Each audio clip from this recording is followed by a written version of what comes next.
Good afternoon, and thank you for joining us this afternoon. My name is Matt Olson. I'm the Assistant Attorney General for National Security at the Department of Justice. I am joined today by the United States Attorney for the District of Maryland, Eric Barron, and Special Agent in Charge, William Dobano, of the FBI Baltimore Field Office. Today we are announcing a superseding indictment against 5 officers of the Russian Military Intelligence Agency known as the GRU, as well as 1 civilian Russian cyber criminal for their campaign to conduct cyber intrusions. This superseding indictment adds to charges made public in June against the Russian civilian Amin Stegall. These defendants are responsible for carrying out the series of destructive computer attacks that are commonly referred to as the Whispergate campaign.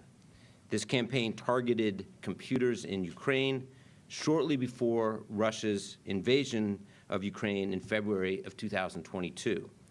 More generally, the indictment alleges conspiracies related to cyber intrusions targeting victims in the United States, in Ukraine, and elsewhere. The Whispergate campaign included the targeting of civilian infrastructure and Ukrainian computer systems wholly unrelated to the military or national defense. That included government agencies responsible for emergency services in Ukraine, the judiciary, food safety, and education. Seeking to sap the morale of the Ukrainian public, the defendants also stole and leaked the personal data of thousands of Ukrainian civilians, including by posting patient health information and other sensitive private data for sale online and then taunting those victims. They attempted to cover their tracks by pretending to be criminals engaged in ransomware attacks, leaving behind ransom notes demanding Bitcoin payments to return data from victim systems, data the perpetrators knew had already been destroyed and could not be recovered. And Stegall's involvement illustrates the Russian government's continued willingness to provide a haven for cyber criminals in exchange for such criminals being, quote, on call to provide support and deniability for its military and intelligence services. These conspirators did not limit their activities to Ukraine. They targeted computers around the world and used computer infrastructures of an unwitting U.S.-based company to conduct the Whispergate attacks. They went on to target computer systems in other nations, supporting Ukraine in its fight for survival. Ultimately, their targets included computer systems in 26 NATO partners, including the United States. Before I turn this over to the U.S. Attorney to discuss the case in a bit more detail, I will note that we are announcing today's charges alongside the concurrent actions of several of our partners. The United States Department of State is offering a reward of up to $10 million for information on the defendants. Over a dozen of our domestic and foreign partners have issued a joint cybersecurity advisory regarding this group's activities. And Estonia has announced criminal charges against several individuals involved in the same hacking activity, including 2 of the same defendants charged here today. The Department of Justice stands united with our partners and our allies in supporting the Ukrainian people in the wake of Russia's invasion of their country. The National Security Division, which I lead, will continue to use all of our tools, including our private and international partnerships, in order to identify individuals, take down the infrastructure, and expose the techniques that prop up the Russian government and that it uses to carry out its malicious and destabilizing activities. When it comes to countering Russia's cyber-enabled malicious activities, National Security Division prosecutors are operating as a force multiplier, along with prosecutors and agents throughout the country. Since Russia's invasion, we have conducted multiple court-authorized takedowns of the GRUs and other Russian botnets and malware networks. For example, this includes the April 2022 Cyclops Blink operation to remove GRU malware from infected devices, successfully dismantling the GRU botnet and remediating thousands of infected devices which Russia could have deployed against Ukraine and its allies. In May of 2023, the department executed the court-authorized removal of the FSB's Snake malware from hundreds of computer systems in at least 50 countries, undermining the FSB's global espionage program. And just a few months ago, NSD's National Security Cyber Section spearheaded the court-authorized takedown of a network of hundreds of compromised routers that the GRU had set up as a successor to Cyclops Blink. Even as our cyber adversaries evolve and adjust their tactics, we are taking action to counter them every step of the way. We are also bringing this proactive posture to disrupting cyber-enabled foreign malign influence operations. Just yesterday, the Attorney General announced the department's doppelganger takedown. That operation seized 32 internet domains used by the Russian government and its proxies to impersonate legitimate U.S. and foreign media organizations and to perpetrate a covert campaign to interfere in the 2024 presidential election. This followed an action a few months ago to take down an AI-enhanced bot farm that Russian intelligence was also using to disseminate information and sow discord in the U.S. and elsewhere. So today I want to thank the U.S. Attorney Barron, and the prosecutors in the U.S. Attorney's Office for the District of Maryland, and the FBI's Baltimore Field Office, the Milwaukee Field Office, and the Boston Field Office. Their dedication and partnership in disrupting this malicious activity illustrates the department's commitment to addressing national security and cybersecurity threats with action. And with that, let me turn it over to the U.S. Attorney. Good afternoon.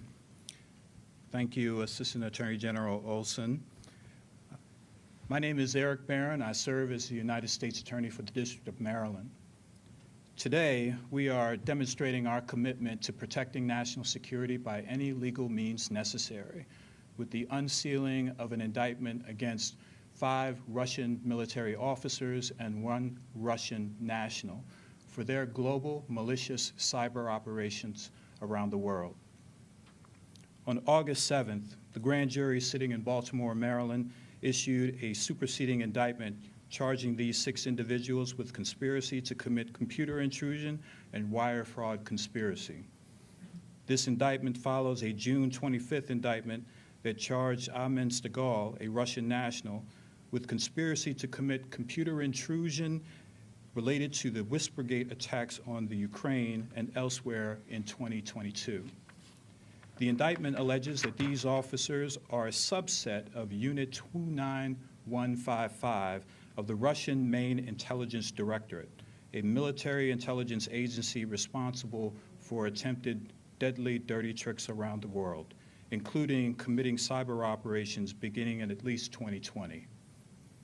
The indictment alleges that these individuals used U.S.-based companies as their infrastructure, but adding insult to injury, these individuals not only used tools to scan for vulnerability 63 times on a Maryland U.S.-based government agency, but they also scanned our allies throughout the world, including Ukrainian servers and servers in various other countries.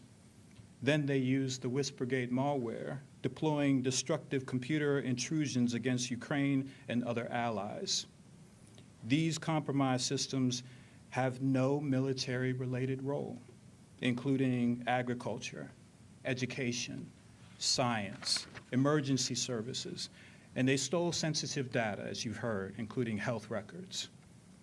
So we are acting because if you violate our laws, we will seek accountability. The public needs to know about the threat posed by cyber criminals, and these criminals need to know that their actions will not be ignored. We're accepting any and all information that protects the lives and furthers our national security interests.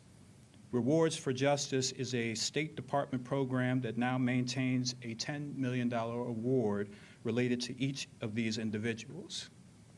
I want to thank the National Security Division and the FBI's Baltimore Field Office for its consistent and outstanding partnership. And I want to thank the FBI's Milwaukee and Boston Field Offices for their support, along with many of our international law enforcement partners. I also want to thank our team here at the United States Attorney's Office for the District of Maryland, including our Criminal Division Chief Alicia Washington and Assistant United States Attorneys Aaron Zielinski and Bobby Golderis. Next, you'll hear from FBI Special Agent in Charge Bill D'Albagno. Thank you.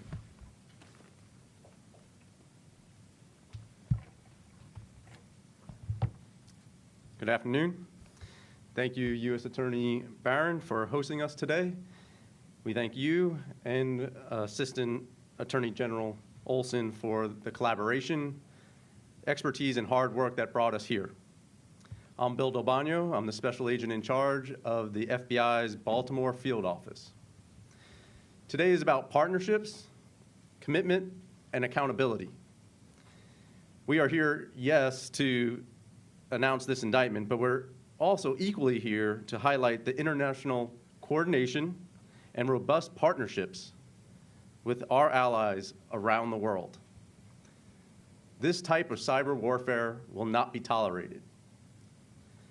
The scope of Russia's crimes cannot be ignored. Ukraine, the United States, and 26 NATO countries were all targeted by this group of Russian military. We are aligned in our unified response, and we will collectively defend against Russia's aggressive and illegal actions. The FBI and our partners call this investigation Operation Toy Soldier. Through strokes on a keyboard, these criminals crossed over borders into countries, hunting to find weaknesses and seeking to harm. The Whispergate malware attack in January of 2022 could be considered the first shot of the war. The cyber criminals sent a message with their malware, telling Ukrainians to, quote, "Be afraid and expect the worst." A month later, Russia physically invaded the country. These 6 criminals aimed to cripple Ukraine's government and critical infrastructure by targeting their finances, agriculture, emergency services, healthcare, and schools. These same criminals are accused of repeatedly targeting U.S. computer networks, including a government agency here in Maryland, scanning it more than 60 times for vulnerabilities. They committed fraud in the U.S. by illegally accessing bank accounts and using U.S. company to carry out their criminal acts. The FBI, along with our law enforcement partners and allies, will relentlessly hunt down and counter these threats. We have worked closely to thwart additional targeting by this group. The 6 Russians in this indictment are not advanced cyber masterminds, but are adept at exploiting vulnerabilities that countries and companies can guard against with simple steps. In conjunction with this indictment, the FBI and more than a dozen government partners and countries are issuing a joint cybersecurity advisory. It details exactly how these malicious cyber criminals carried out this attack and what can be done to prevent it. This indictment is the result of years of collaborating with our partners in dozens of different countries and law enforcement in Europe. We thank each of them for their diligence and dedication that led to today. As you've heard, there's a combined $60 million reward for information on these criminals' locations and their cyber crimes. To the Russian criminals, the world is watching. You do not carry out misdeeds in the dark. We are united in identifying, prosecuting, and protecting against future crimes. Thank you. I'll now open it up for questions. And if you have questions that are directed to any one of us, please let us know. Hey, if you could just state your name and your outlet before you ask the question, that'd be great. Jessica with Fox 45. I have 3 questions. The first one, you just said $60 million. Is it $10 million reward for each of them? That's correct, yes. Okay. Do you have any reason to believe that they are in the country or out of the country? Do you know where they could be? They're not to believe to be in the country. There are steps that are going to be taken, though, in order to bring this indictment to fruition. And we will partner with Interpol in order to serve red notices and ensure that if they are in a location that can be affected, that we'll take those on. Do you have an idea which country they are in? These are Russian military, and I'll leave it, at that. But to say that wherever they are, the important thing is that we are working with all our partners, our NATO partners, to protect against this type of action, but also to have the impact that we want to have with this indictment. And then my very last question, can you say which U.S. companies or agencies had their computer systems implicated in this? No, we wouldn't cover any victims in this announcement. It's important that we, maintain their privacy in that. You said that, sorry, Phil Yakubowski from WBAL Radio. You said that the U.S. government agency located everyone, they tried to get through 63 times. Were they able to get any information, or was it stopped? Was that part of how you sort of figured out who these folks were? So, not necessarily getting into the investigative side, but scanning for vulnerabilities to try to identify ways to get into those companies or agencies is a manner in which overseas adversaries attempt to compromise the U.S. And what we do is we partner very closely with all our partner agencies and with all our partner countries in order to protect against those type of vulnerabilities. And in the Joint Cybersecurity Advisory, those steps are laid out as to how to best handle those type of vulnerabilities, but also the potential for those type of scannings as well. And you said that Ukrainians had their personal information taken or stolen. Do you have any reason to believe that Americans might be affected by this, the average citizen? I don't have reason to believe that. As you mentioned, this malware attack, Whispergate attack, on the Ukrainians, while was meant to pose as a ransomware that was meant to make them believe that they could recover their data, was in fact just destroying the computers. It was taking the data and erasing it, making those computers inoperable. They did extract that information from the Ukrainians, and that presents vulnerabilities. And that's why this is important for all of us to include, from Maryland's to Americans across the U.S. to our NATO allies, to understand that these vulnerabilities need to be protected, and that the potential of your personal information is the job of the FBI and our partners to help protect that. Jeff Hager with WMAR-TV. If these weren't really cyber masterminds, even if you scooped up all 6 and paid the reward, what's to keep Russia from just pushing another 6 people into their place and filling that void? What keeps Russia from doing this? Well, part of the indictment is also to impose risk and consequences to the actions that are being taken. And really, if there's a message that could also be delivered, it's to those that would potentially backfill those individuals. This isn't a place where they should seek to use their skills. It's not a place that we want them to be employed, and they should consider elsewhere, because this indictment, while it goes to Interpol, as I mentioned, if nothing else, landlocks these individuals into Russia, where they may be, or has them looking over their shoulders at any given time. So perhaps those that are considering this as a future employment or ways to have their cyber skill set, perhaps it discourages them from doing that. Yes. That's right. If I may, to answer your question in a little bit, totally agree with the special agent in charge and as to why we bring this case and why we bring cases like this. First and foremost, it is to hold these individuals accountable. As Bill said, they are marked people now.